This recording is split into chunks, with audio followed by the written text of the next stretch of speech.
Hi, little friends, and welcome to today's story of Harry Potter. Harry Potter lived a very unusual life. He lived with his grumpy aunt, uncle, and their spoiled son, Dudley. They weren't very nice to Harry. They made him sleep in a cupboard under the stairs. Poor Harry. He wished things were different. He wished for something magical to happen. One day something strange did happen. Letters started arriving for Harry. Lots of letters. They came by owl post, swooping in with a flutter of wings.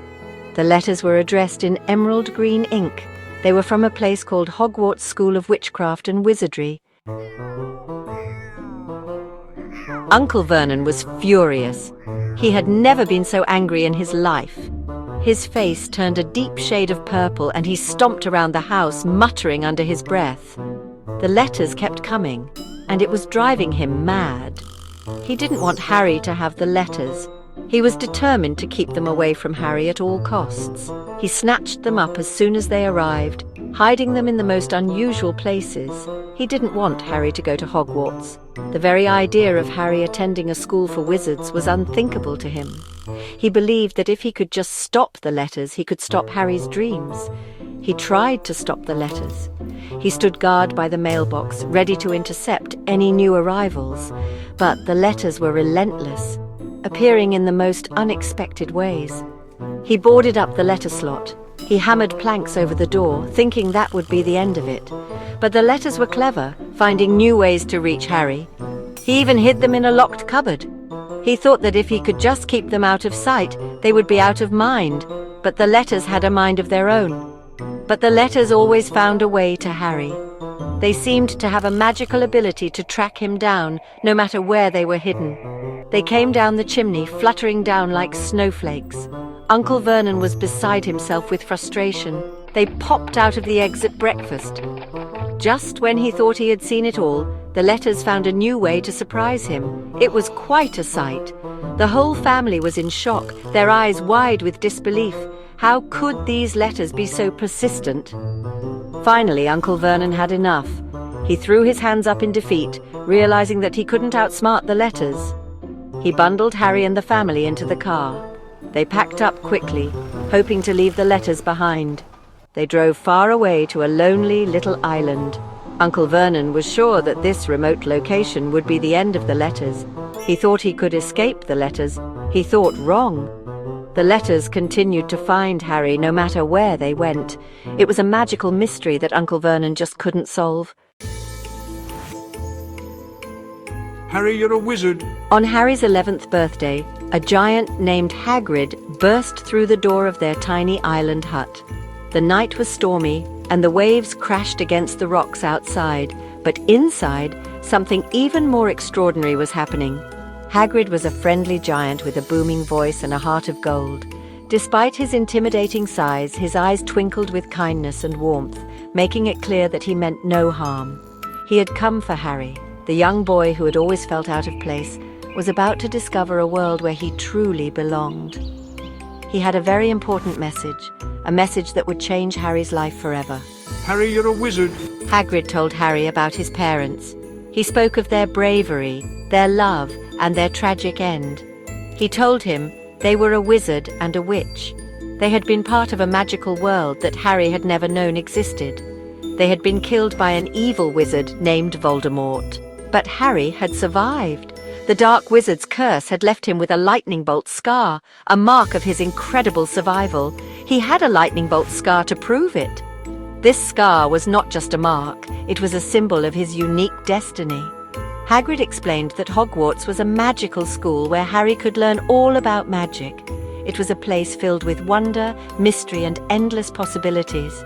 Harry could finally leave his dreary life behind. The mundane world he had known was about to be replaced by a life of adventure, friendship, and magic. The journey ahead was uncertain, but for the first time Harry felt a glimmer of hope and excitement for the future. Hagrid took Harry to a bustling, magical street called Diagon Alley. It was unlike anything Harry had ever seen before. The street was filled with shops selling all sorts of magical items, from spellbooks to enchanted brooms. The air was thick with the scent of potions and the sound of magical creatures. Harry got his first glimpse of the wizarding world. His eyes widened with wonder as he took in the sights and sounds around him. Every corner of Diagon Alley seemed to hold a new surprise, and Harry couldn't wait to explore it all. He saw shops filled with magical creatures, each more fascinating than the last. There were owls, cats, and even toads, all waiting to be chosen by their new owners. Harry marveled at the variety of creatures and wondered what it would be like to have one of his own. Wands that chose their wizards, glowing with a magical light, were displayed in shop windows. Harry learned that each wand was unique and that finding the right one was a special experience. He couldn't wait to get his own wand and see what kind of magic it would help him perform. And owls hooting from every corner added to the magical atmosphere.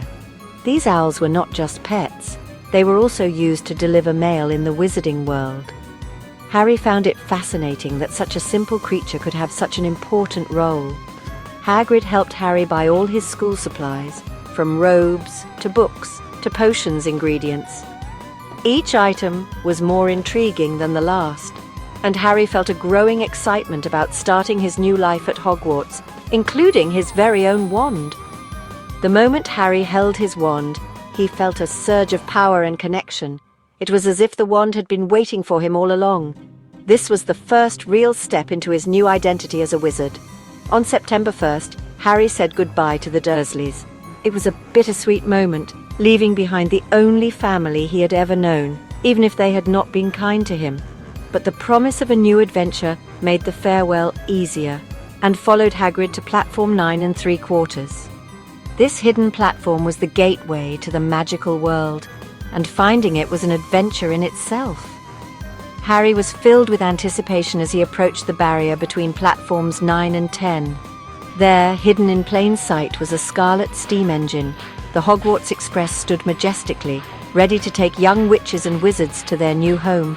The sight of the train filled Harry with a sense of wonder and excitement. The Hogwarts Express was waiting to take Harry on his magical adventure. As he boarded the train, Harry felt a mix of nerves and excitement. This was the beginning of a new chapter in his life, one filled with magic, friendship, and endless possibilities. All aboard, Harry. It's time for your adventure to begin. Hagrid's booming voice was filled with encouragement and warmth, making Harry feel more confident about the journey ahead. And with that, Harry's journey into the magical world truly began.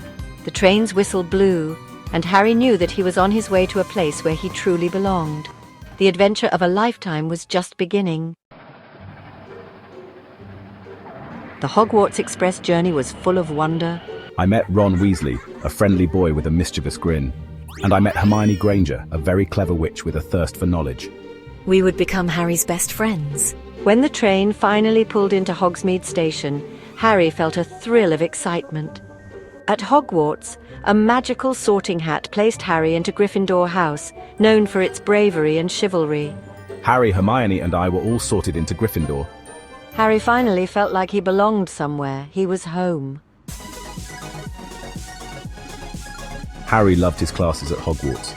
He learned about potions that bubbled and changed colour, spells that could make objects fly, and how to defend himself against dark creatures. But Hogwarts wasn't all fun and games. One Halloween, a giant troll broke into the dungeons. Harry, Ron, and Hermione got separated from the other students. They found themselves face to face with the smelly, drooling troll.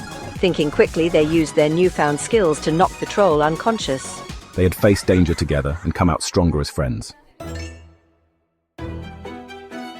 As the school year progressed, Harry learned about a mysterious stone with magical powers, the Philosopher's Stone. He suspected that someone was trying to steal it. Harry, Ron, and Hermione began their own investigation. They followed clues, solved riddles, and even faced a giant three-headed dog named Fluffy. Their investigation led them to a secret chamber hidden beneath the school. There, they discovered the truth.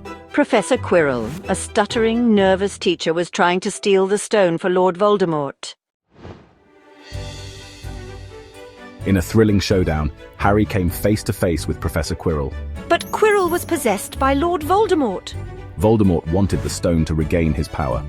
He wanted to kill Harry once and for all. Harry fought bravely, even though he was scared. He discovered he possessed ancient magic, the power of love, which protected him from Voldemort. Voldemort was defeated once more and the Philosopher's Stone was saved.